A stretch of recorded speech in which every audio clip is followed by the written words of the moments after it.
கண்டி நீதிமன்ற வளாகத்தில் வெடிகுண்டு இருப்பதாக போலீஸ் அவசர இலக்கமான 119க்கு கிடைத்த தகவலுக்கமைய இன்று செவ்வாய்க்கிழமை காலை பதற்றமான சூழ்நிலை ஏற்பட்டது.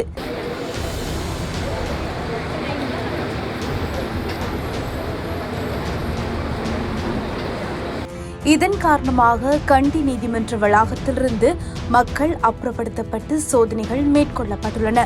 அத்துடன் ராணுவத்தினர் மற்றும் போலீசார் இணைந்து அங்கு தேடுதல் நடவடிக்கையில் ஈடுபட்டுள்ளதாக கண்டி போலீசார் தெரிவித்துள்ளனர்.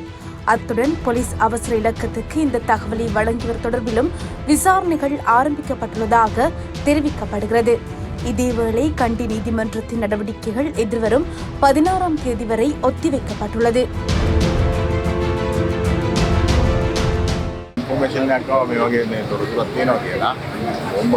ඒ සම්බන්ධයෙන් අපි ඔක්කොම සර්ච් කරලා අටේතු කරා ඒ සිද්ධියක් නැහැ. ඒ සම්බන්ධයෙන් අපි කවුද මේ තොරතුරු දුන්නේ කියලා ඔක්කොම පරීක්ෂණය කරගෙන